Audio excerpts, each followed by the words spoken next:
Hi everyone, welcome. I'm down here in my wormery, and what I've got on the hit list today is the feeding of my African nightcrawler bin.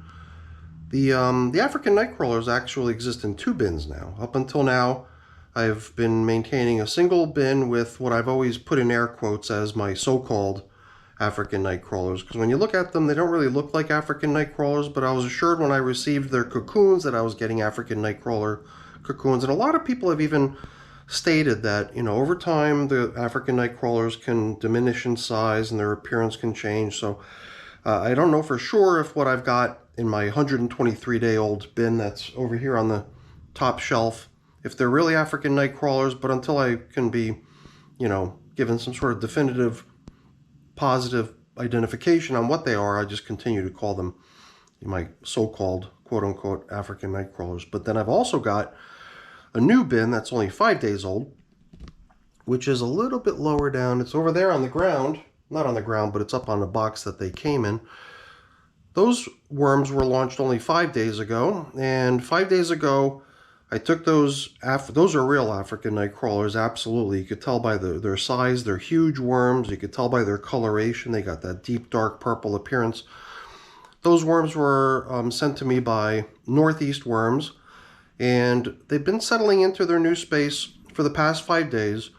And even before I put them in there, I sprinkled a little bit of coffee in there just to make sure that they've got a little something to nibble on while they're getting situated in their new home. But today, after 5 days in their new home with a little bit of coffee to eat, as well as the 123-day-old African nightcrawler bin, which I believe has not been fed maybe in a week or so, I figured we would check in on both of these, give them some food.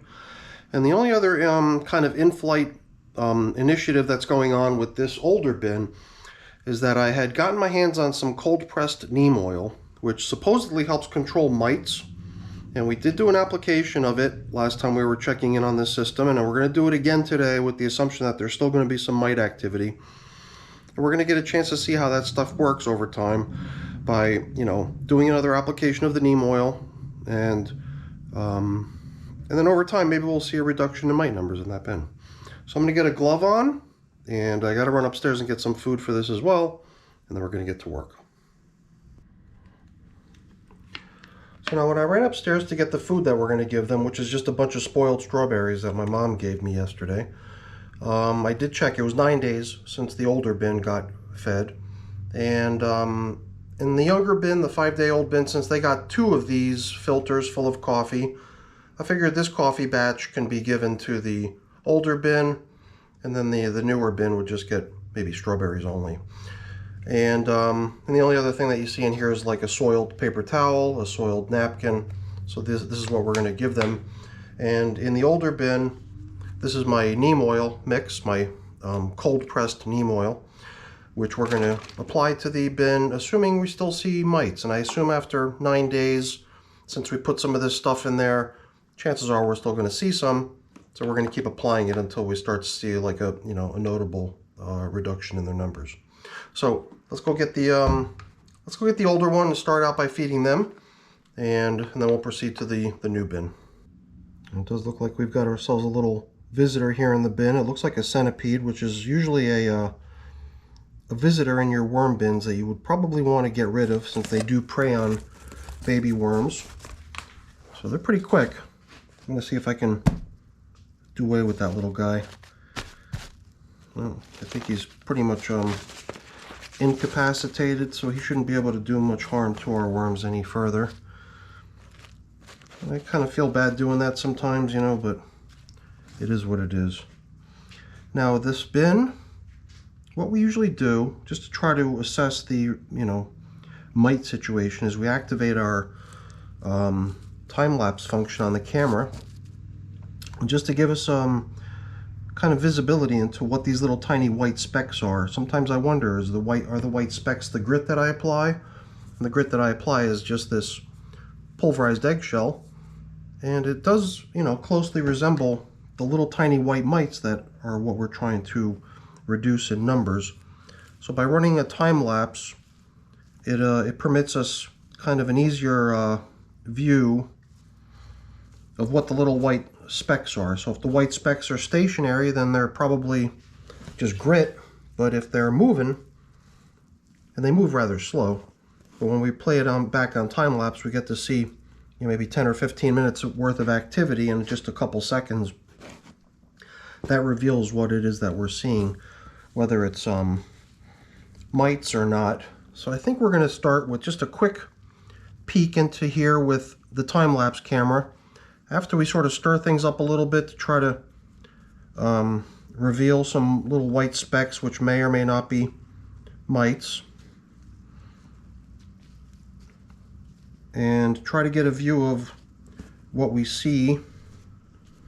Usually they congregate around kind of savory, sweet little chunks of food. So chances are, if there's any leftovers of I think there might have been cantaloupe rinds in here. I'm trying to remember what the last feeding consisted of. I do see some evidence of stuff that looks like cantaloupe rinds, but very little besides the rind left. In fact, they've already started poking through some of the little holes in the stuff. So that's where you would normally see the mites hanging out all over the yummy food items. So we'll kind of stir all this stuff up and let the time lapse run, and then that'll give us a better view of what it is that's happening in here. And I think even if it's just a small number of mites, maybe we'll apply some more just for the heck of it, and kind of keep at it until we can really tell that there's been a marked difference in the number of mites in this system. I mean, who knows? Maybe we're actually seeing some progress on that already within the first 9 days of the neem oil being added, but I don't know. Let's switch over to time-lapse and see what we can see.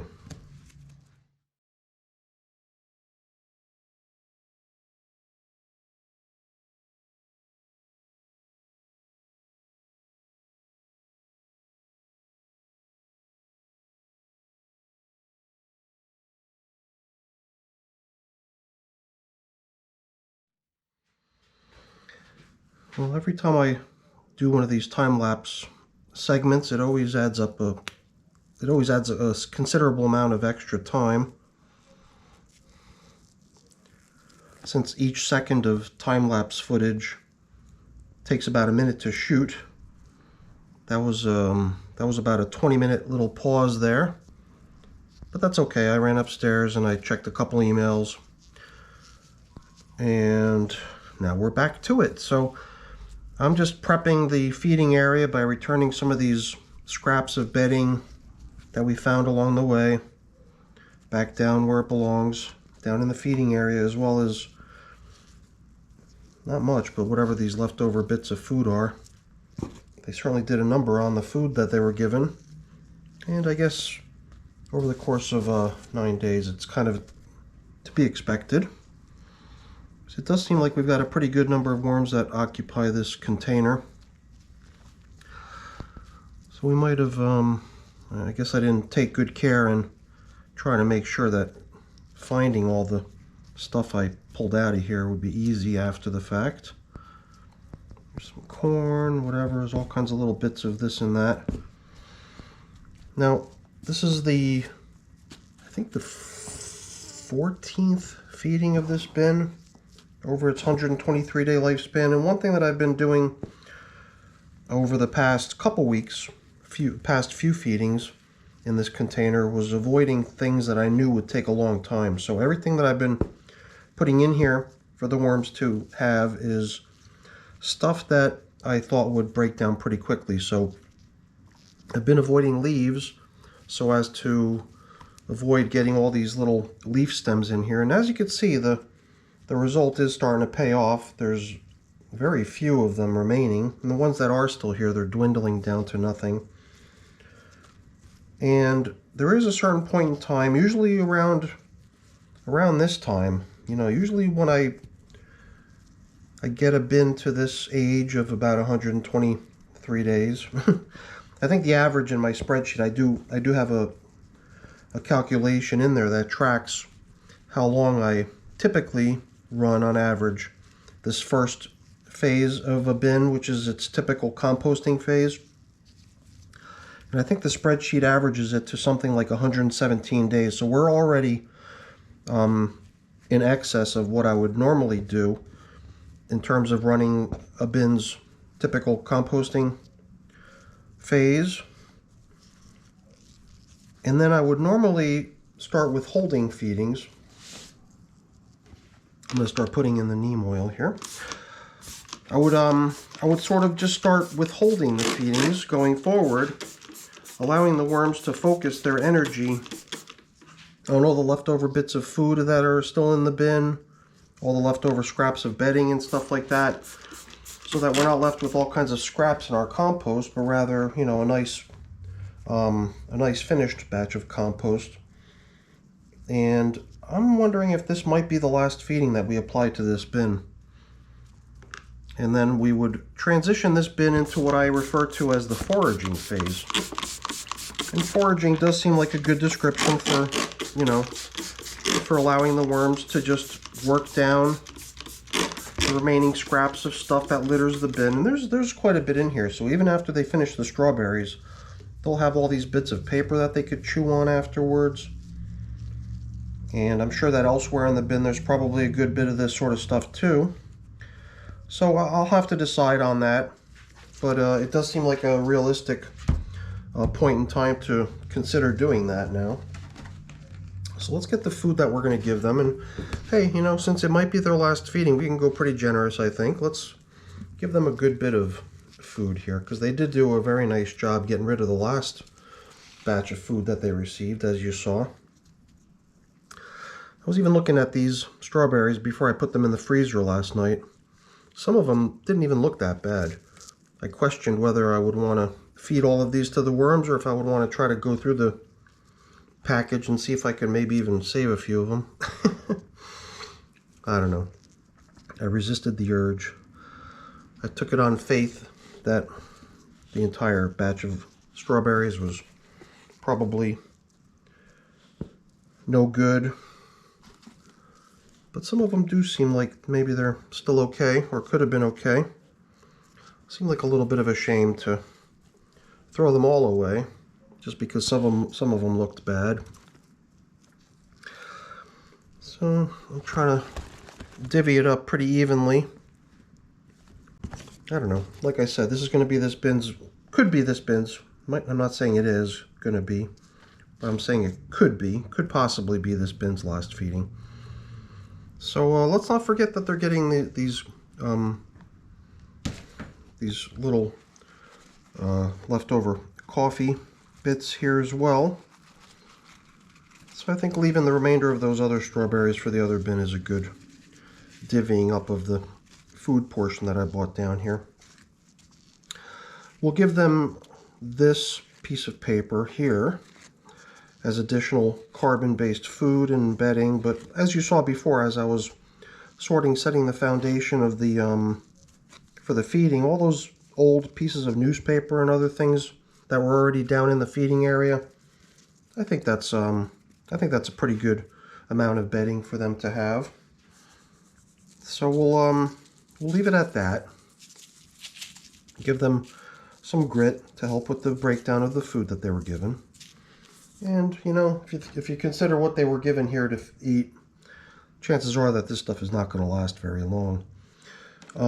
So the only other thing I'd like to do here as we begin covering up is I've been taking this last step in most of my bins to try to inspect the outreaches of the bin. These further, these outskirts of the bin where you're the most distant from where the feedings have been getting applied.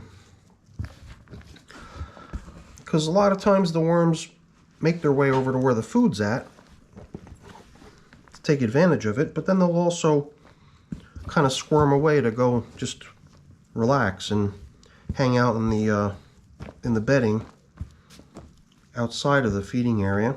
So sometimes you actually find a good number of worms hanging outside the feeding area too. And that seems to be the case here as well. A good number of worms hanging out on the outer edge of that side. I'm also curious to see how things look over on this edge of the bin too. So let's take a quick peek in here as well before we start covering up. Yeah, I think there's definitely a lot of little bits and pieces of leftover food and bedding that these worms can easily sustain themselves on for a good number of weeks, even if I were to not provide them with any fresh feedings. And then, you know, if we take the existing 123 days and then we tack on another, say, 3 weeks, another 21 days, that'll start bringing us pretty close to the 150-day mark. And that's, for the most part, the amount of time I let most of my systems run. Here's a plum pit, which makes me question if I should just take it out of here. Doesn't make a lot of sense, especially if this bin is going to get wound down and finished soon. I don't even know what it would take for one of these to break down, but maybe we just move it over into the new bin, right? Because that bin's going to be around for a while. If we start encountering things that we know are absolutely not going to break down in the remaining few weeks that this bin is going to be in service, then we can always just shift them over to a different bin and let those items continue elsewhere. Stuff like this, though, these chunks of corn cob, they do take a while, but they're obviously working on them. It's always just so funny how they kind of stick their faces down into the corn cob to eat it, their little tails sticking out the other side. There's a little tiny baby worm too, as well as little baby worms on my glove as well. So yeah, I definitely like the way things are looking in this bin, and I'm definitely curious to see what that time-lapse footage looked like, because it's usually not possible for me to really see much. Even if I try to play it back on the camera, or even on my smartphone that I control the camera with, I can kind of see stuff, but it's always much easier to see what's happening in those time-lapse videos once I get the footage onto my computer and into the editing software. So I'm going to assume that putting the neem oil spray in here was probably still needed, even though I didn't get the sense that we had a huge number of mites hanging out anymore. Maybe we're actually starting to see some progress with that first application of neem oil. And now with the second application of neem oil in here, maybe we've actually helped eliminate a good number of the mites that occupy this container. And of all my containers, I would have to say that this is probably the one container where I saw the greatest number of mites. So this would have been the only place where I would have wanted to try the neem oil. But it's kind of good to know that I've got that stuff on hand. If it does end up being something that we notice works, it'll be kind of a nice thing to know that I could always turn to that and potentially get rid of mites if I start seeing outbreaks of them elsewhere in different bins. So this is my, once again, I'll use the air quotes, my so-called African nightcrawler bin, but we're going to get the other bin out here, the 5-day-old one that I got from Northeast Worms, and you'll see those worms are huge. They are some big worms. And this will be their first, formal feeding, other than the coffee that I put in the bin for them before they got placed in there. So I'm sure they're going to appreciate these strawberries. So let me go get that bin. We'll get to feeding them.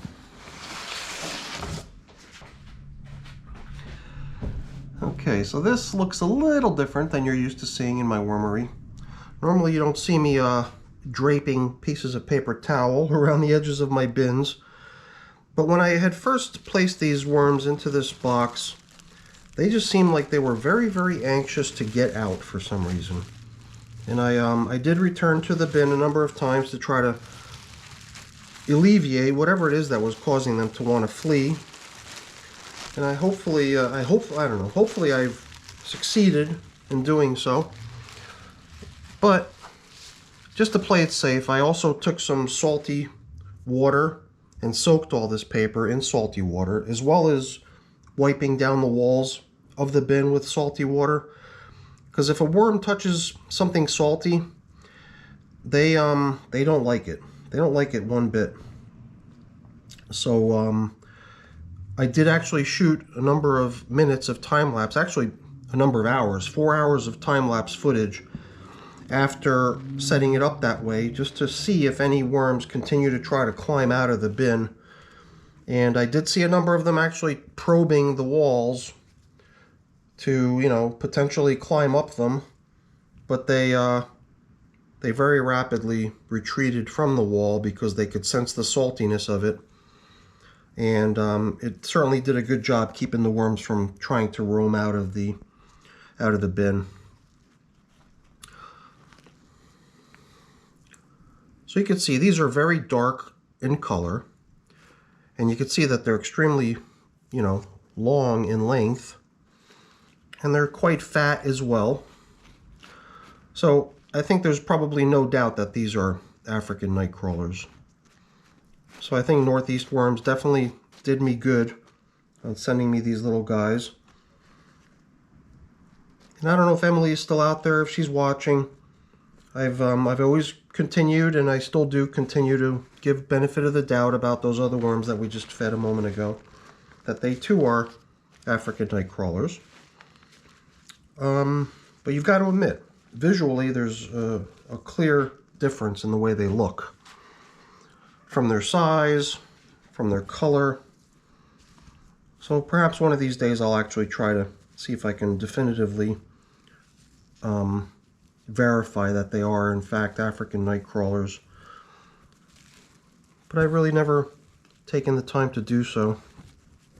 Now, this bin is chock full of all the things that I used to build it. So there's cardboard tubes in here, paper towel tubes, toilet paper tubes. There's lots of leaves, quite intact still after only 5 days of being in here with the worms. Loads and loads of shredded paper. So there's no absence of bedding in this container, that's for sure. And the one reason I believe that the worms were very anxious to get out of here when I originally launched off this bin 5 days ago was because that medium that they were delivered in, that peat moss material, it was rather dry, and when I dumped it all in here with the worms, it did fill in the bin here at least an inch thick, or almost an inch thick, I would say, throughout. And if it's as dry as it would be very hard to imagine that a worm would want to dive through an inch of really dry material, if they could sense that it's really dry. So for quite some time, the worms hung out on the top surface of the bin. But I figured I would come in here and help them out, so I stirred in all that peat moss. I came through here later in the day after I released them, because I was really getting anxious about the fact that they were all kind of just hanging out on the top surface, not really diving down. So I gave the contents of the bin a good stir to make sure all that peat moss was blended in nicely with all the rest of the bedding in the bin. And then I dumped in quite a bit of water. I would say at least a couple quarts of water into this bin as well. And I just kind of poured it straight into the bin. It probably went straight to the bottom of the bin and drained down to the bottom. But with that plastic covering that you saw on here, the bubble wrap covering, as that moisture would try to, escape the bin and work its way back out and evaporate, it would have to pass through all that material, and then the plastic would kind of force it to condensate and drip back down into the container, and sort of force the equalization of the moisture of all the materials in the bin to a kind of a common dampness level. So it does look pretty good. Here and there it does seem like I'm encountering little pockets of this peat moss that still seems like it is quite flaky, but maybe not too dry. So I'm wondering if maybe the other thing that we could do, besides giving them all those strawberries, is that maybe we could just dump in a little bit more water to try to see if we can further hydrate some of this dry material that's in here. So here too, if I just grab some of this peat moss, for the most part it's got a good dampness level, but parts of it do have kind of that lighter color that suggests that maybe it's not quite as damp as it could be. So I might just do what I did last time, which is pretty much just take my little squirt bottle and just pour it in here. But I'm getting the sense that maybe just one bottle should be sufficient, just so I can sort of make minor adjustments without allowing things to go from one extreme to another. Because I wouldn't want to go from having kind of maybe an environment that's a little bit too dry to suddenly an environment that's too wet. Although a bin that's this young has plenty of time to recover and get back on track. But it does seem like some of the material in here could benefit from just a little bit more moisture being added. So I think we'll do that at the end. We can just pour in some water, and then when we cover up with plastic, that water will be sort of forced into a recirculation mode, and it'll help hydrate the entire contents of the bin. So here and there we found little pockets of worms, but no one concentration of worms, because there was really no one place where the food was added. When I prepped this bin 5 days ago to get it ready for the worms to be placed in here, I did add that coffee that I made mention of earlier, but I placed some of it over on this side, some of it over on this side, and then when I came in here later that day to agitate and stir everything together, I'm sure the coffee got spread out all over the bin. So the food is pretty much scattered throughout. There's no one place where the food would be found right now. So that's usually where you would expect to find a concentration of worms, wherever the food has been piled up and concentrated. So perhaps the next time we check in, we'll be able to see a good number of worms hanging out where the strawberries get added. And I'm just going to follow suit with what I've been doing lately in all my bins, is just feeding down the middle. Seems like a good way to go. I've got some more paper here, some of this shredded, well, it's not shredded yet, but I'll do the same as I did to the coffee filter in the other bin. I'll just try to tear it up into smaller bits here and there, spread it out, kind of help with the breakdown process. Same thing with this soiled napkin. To me, it always seems like once the foods that they're getting begin to thaw out, because most of the stuff that I feed my bins has been frozen, all those juices that are emitted from the food as it thaws are able to soak into the paper, and then the paper suddenly takes on more of a kind of food-like flavor, if you will. All the sugars and whatnot coming out of the foods are now kind of making their way into the bedding, the paper that I've placed underneath. So I think it probably helps those items get broken down more quickly by being soaked with strawberry juices and stuff like that. So I've got my big box of leaves over here. So I think we're going to do what we've been doing in all of my bins lately, other than the one that we just fed, since it's the oldest and we're trying to steer it towards harvest at this point, I believe, is we're going to throw in some leaves as sort of a top cover for this feeding. So we'll throw a little bit in, and then what we'll do is we'll also spread some of these leaves across the top surface as well to give the entire bin sort of a nice natural look. And, you know, I think as much as I would like to use this stuff as bedding too, I might want to rinse it off to make sure it's not full of salt before I put it into the worm bin, because that would probably really make the worms rather unhappy if I did that. So for now, I'm going to just set that paper towel material aside, because I don't think it's really serving much of a purpose anymore. Initially, I thought that if there was, you know, pieces of paper soaked with salt water, that even if the worms would somehow find a spot up the wall where maybe I hadn't applied too much salty water, they would definitely hit those pieces of paper towel that were soaked with salt water and then definitely retreat back down into the bin. But I have a feeling that the worms are finally settling into their space, and that I don't think I need to worry too much about them wandering out of the bin. So I'm going to scrap those little pieces of paper from the perimeter of the rim of the bin, because I don't think there's much danger of the worms wanting to escape anymore. And besides that, the walls still have that salty residue on there, I'm sure, from when I applied the salt. So I think that if they do try to climb, they'll sense that and they'll back off. So hopefully we won't have any worms that slither out of this bin and end up drying it on the floor of my wormery here. So let's get this top layer of leaves on here as sort of like a top dressing. Make everything on the top look nice.